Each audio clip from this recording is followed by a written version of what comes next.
ஆண்டவராகிய இயேசு கிறிஸ்துவின் நாமத்தில் அன்பின் வாழ்த்துக்கள். அன்பானவர்களே, எப்படி இருக்கீங்க? நல்லா இருப்பீங்கன்னு நம்புறேன். நல்லா இருக்கணும். நன்றாய் இருப்பதற்காகவே இந்த வார்த்தைகள் பேசப்படுகிறது. வாழ்வழிக்கும் வாக்குத்தத்தம் என்ற எமது நிகழ்வு உங்களுடைய வாழ்க்கைக்கு பிரயோஜனமாக இருக்கிறதை நினைத்து நாங்கள் கர்த்தருக்கு நன்றி சொல்லுகிறோம். கர்த்தர் ஆசீர்வதிப்பாராக. ஒவ்வொரு மனிதனுக்கும் நல்வார்த்தை சொல்வதற்குரிய தோழர்களும் உறவுகளும் இருக்க வேண்டும். நீங்க பணத்தை கொடுக்கலைன்னா கூட, பொருளை கொடுக்கலைன்னா கூட, நல்ல வார்த்தைகளை நீங்க கொடுத்தீங்கன்னா, ஒரு குறிப்பிட்ட மனிதன் சோர்ந்து போகும்போது அவனுக்கு அது மிகப்பெரிய உதவியா இருக்கும். நல்ல வார்த்தைகளை சொல்றவங்க இந்த உலகத்துல இல்லைன்னா நல்ல வார்த்தைகள் சொல்லக்கூடிய தோழர்களை, உறவுகளை யாரும் சம்பாதிச்சு வைக்கலன்னு அர்த்தம். எல்லா மனிதருக்கும் நல்வார்த்தையை தேவன் வேதமா எழுதி கொடுத்திருக்கிறார். நீங்க எப்போதெல்லாம் நெருக்கப்படுறீங்களோ, எப்போதெல்லாம் ஒடுக்கப்படுறீங்களோ, எப்பொழுதெல்லாம் கடினமான பாதையில போறீங்களோ, அப்போ இந்த வார்த்தைகள் உங்களுக்கு பிரயோஜனமா இருக்கும். நாம் தேவைப்படுகிற போது நம்முடைய மனசுல ஏற்படக்கூடிய சோர்வுக்கு ஏற்ற ஒரு பதில் கிடைக்க வேண்டும் என்ற நிலைக்கு நாம் தள்ளப்படுகிற போது, என்றோ எழுதி வைக்கப்பட்ட வார்த்தை நமக்கு சரியா பேசுது. நம்முடைய மனசுல ஒரு புதிய எழுச்சியையும், நம் மனசுல புதிய ஒரு உற்சாகத்தையும் கொடுக்குது. வேதவசனம் இருக்கு பாருங்களேன், அது மிக அற்புதமான தெய்வத்தினுடைய படைப்பு.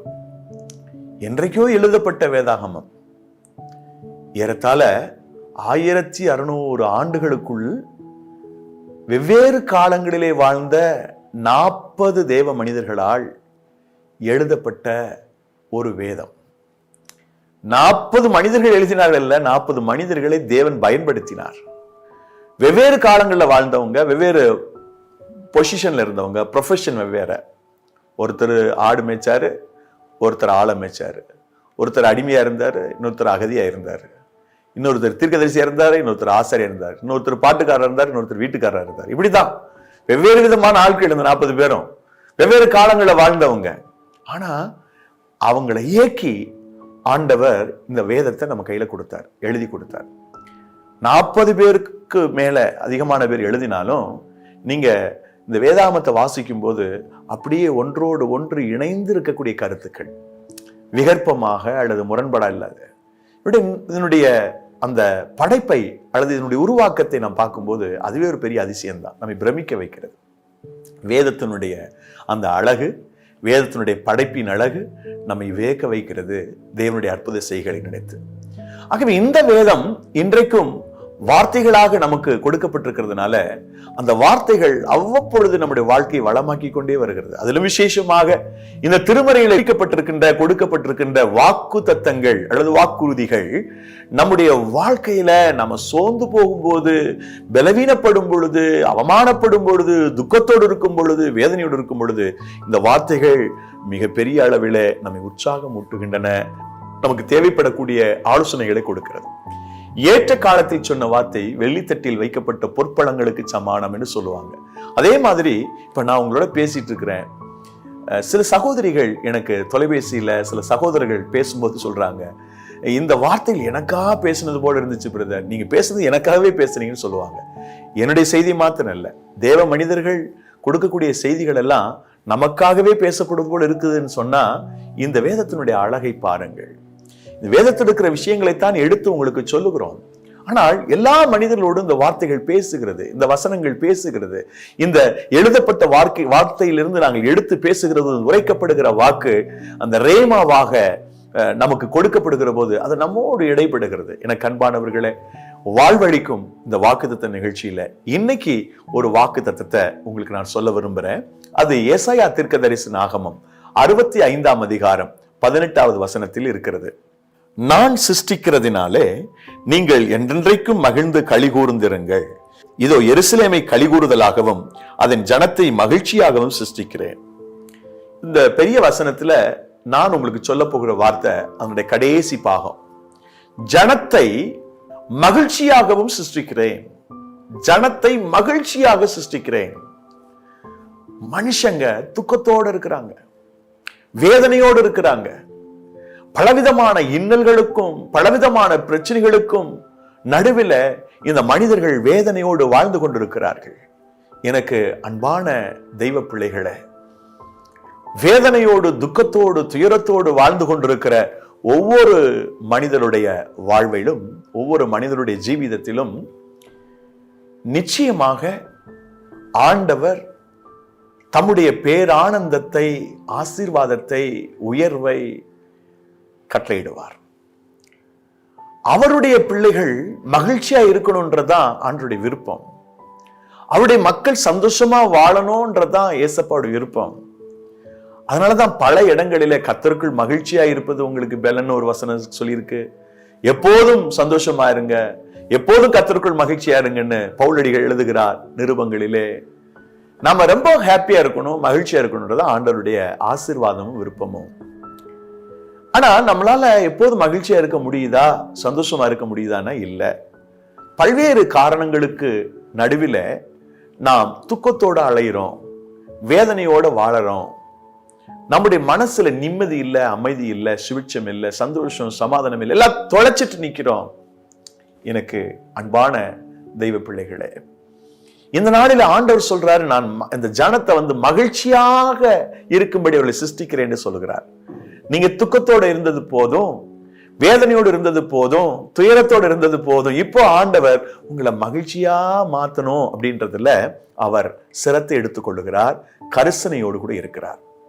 நீங்க மகிழ்ச்சியா மாற போறீங்க, உங்க வாழ்க்கை சந்தோஷமா மாற போகுது, நீங்க ஆனந்தமா இருக்க போறீங்க.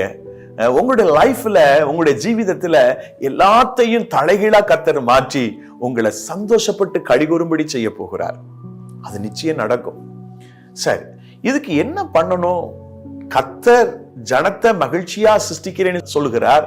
என் வாழ்க்கை அப்படி மகிழ்ச்சியா அவர் சிருஷ்டிக்கணும்னா நான் என்ன பண்ணணும் அப்படின்னு ஒரு கேள்விய இந்த அதிகாரத்தை பார்த்து நீங்க கேட்டீங்கன்னா அந்த அதிகாரம் கொடுக்கிற பதில் என்ன தெரியுமா? அதாவது ஏசாயா 65 அதிகாரத்தை பார்த்து 18வது வசனத்தில் சொல்லியிருக்கிற வாக்கு தத்தத்தை வாசித்த பிறகு, சரி நான் மகிழ்ச்சியா இருக்கிறதுக்கு என்னதான் பண்றது, கர்த்தர் நீ மகிழ்ச்சியா சிருஷ்டிக்கிறதுக்கு நான் என்ன பண்ணணும்ன்ற ஒரு கேள்வியை இந்த அதிகாரத்தை பார்த்து நீங்க கேட்டீங்கன்னா இந்த அதிகாரம் கொடுக்கிற பதில் 10வது வசனத்தில் இருக்குது.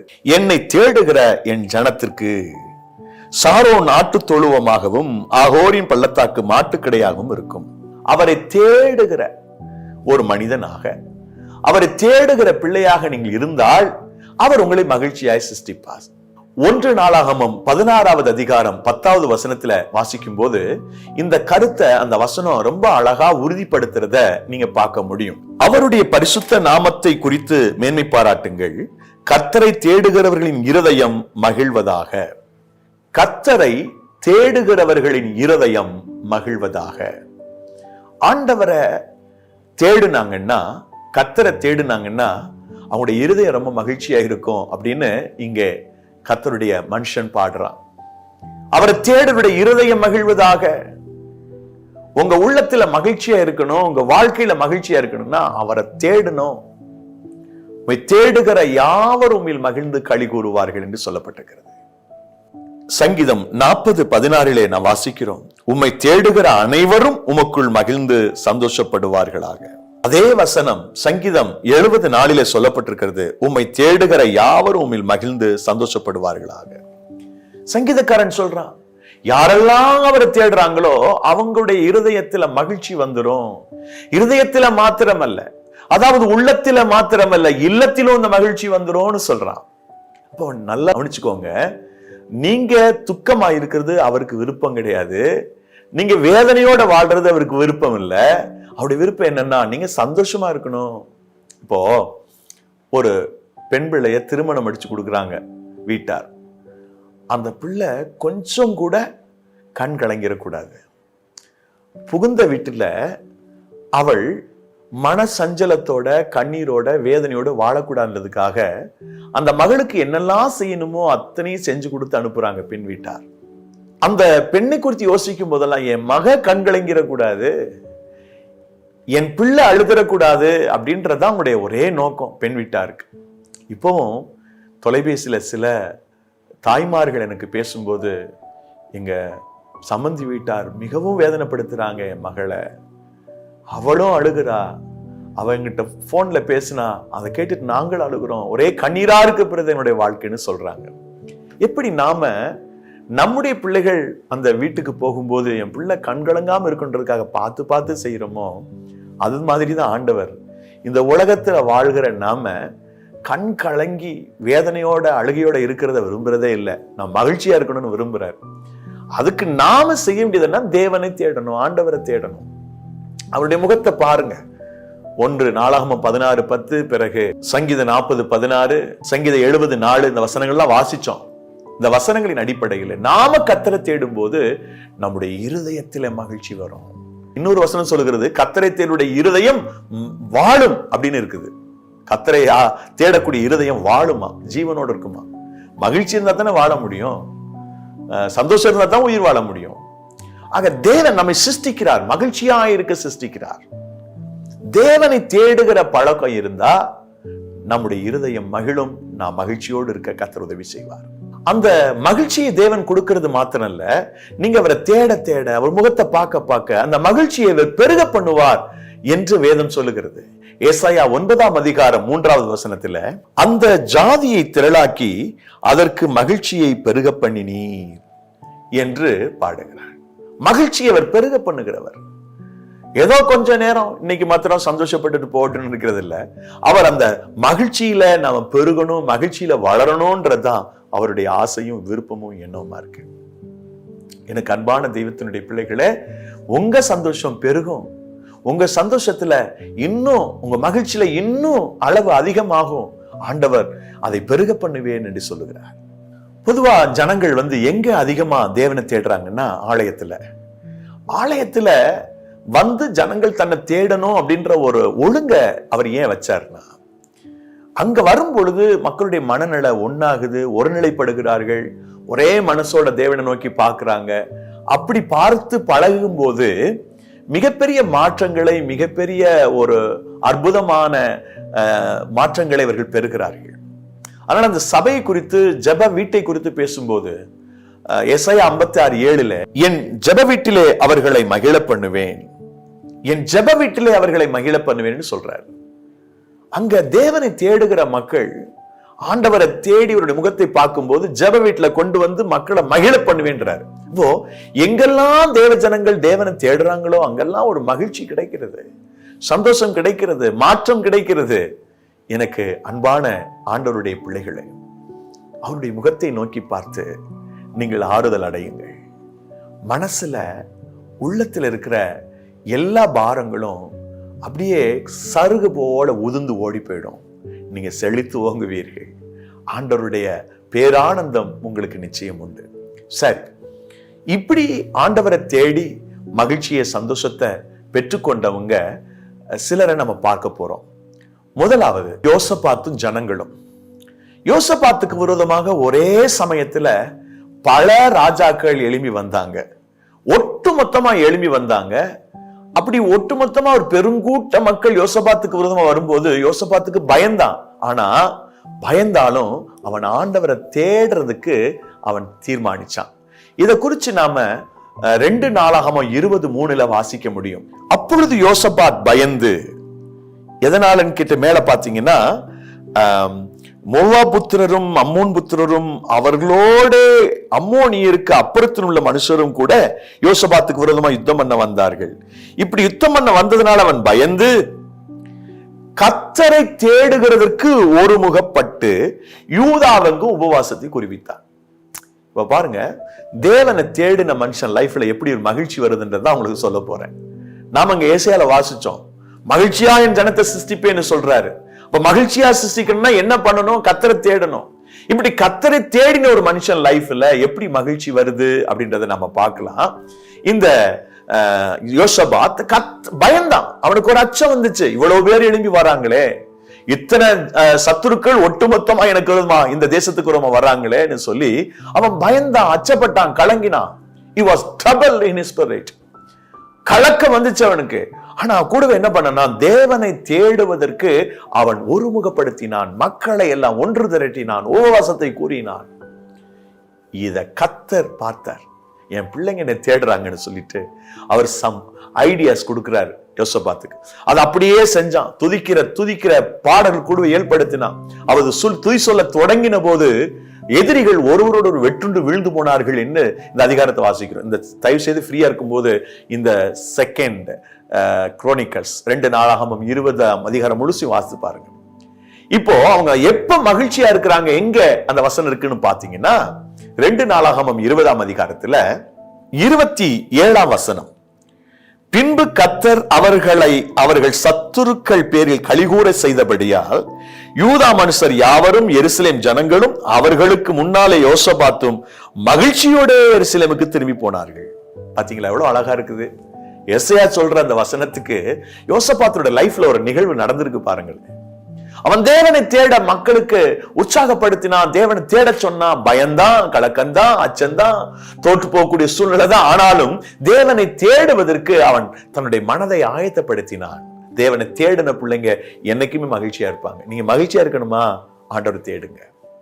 சத்துருக்கள் பெருகிட்டாங்களா, கடன் பாரம் அதிகரிச்சிருச்சா, கர்த்தரை தேடுங்க பிரதர் சிஸ்டர். அவருடைய முகத்தை நோக்கி பாருங்க, அவரை நீங்க பாருங்க. அப்போ உங்க லைஃப்ல ஒரு மாற்றம் உண்டாகும். ஆண்டவர் உங்களுக்கு ஒரு அதிசயத்தை செய்வார். Our Lord will do best things in your life.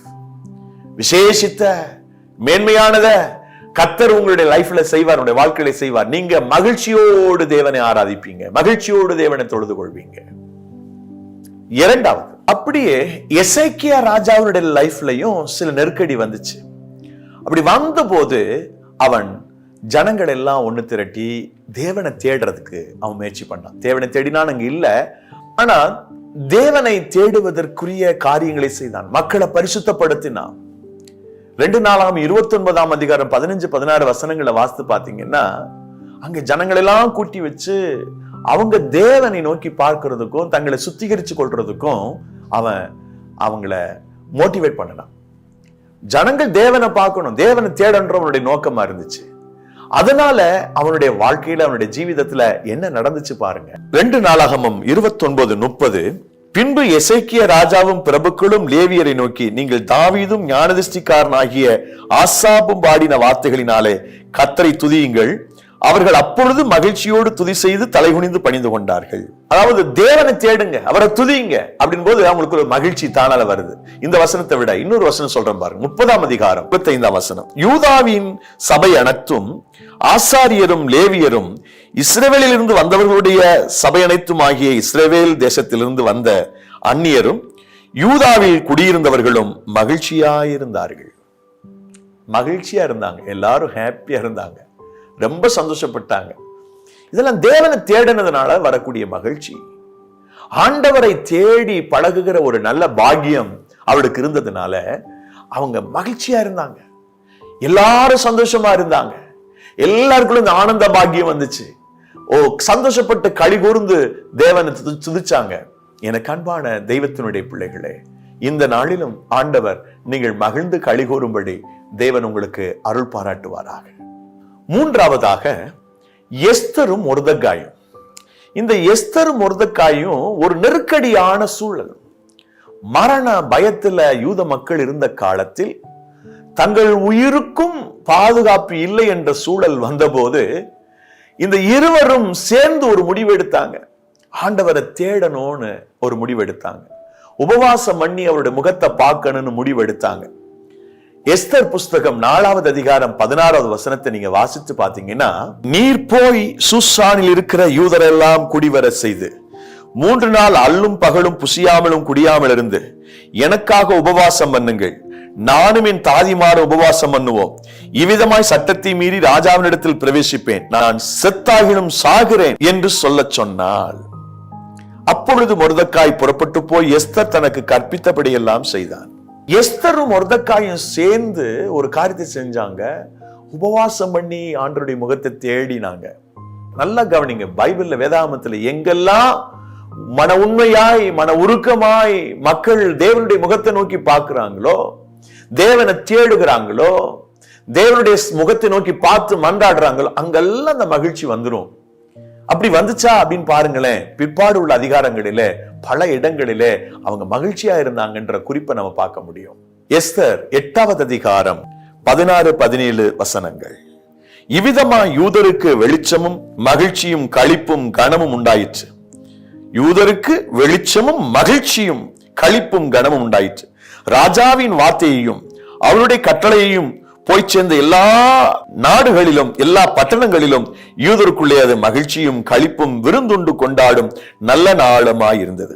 யூதருக்குள்ளே அது மகிழ்ச்சியும் களிப்பும் விருந்துண்டு கொண்டாடும் நல்ல நாளுமாயிருந்தது. மகிழ்ச்சியான நாள், களிப்பா இருக்கிற நாள், விருந்துங்கிற நாளா மாறிச்சு. எதனால இந்த மாற்றம்னா அவரை தேடுறதுனால.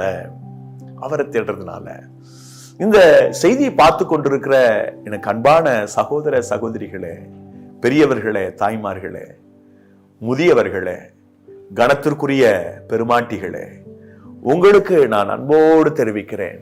ஒருவேளை நீங்கள் துக்கத்தோடு வேதனையோடு இந்த நிகழ்ச்சியை பார்த்துட்டு இருக்கலாம்.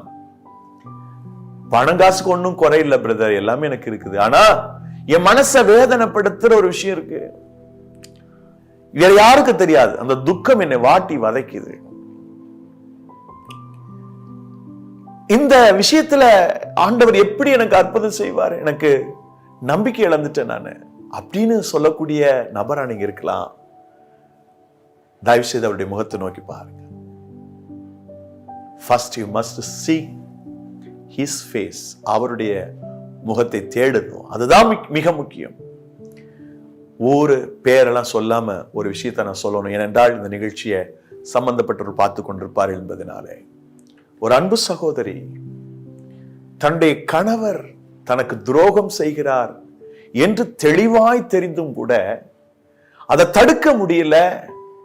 ஒவ்வொரு நாளும் செத்து செத்து பிழைக்கிற ஒரு சகோதரி. பல கோடிகளுக்கு சொந்தக்காரவங்க, அவங்க பல கோடிகளுக்கு உரிமையாளர்.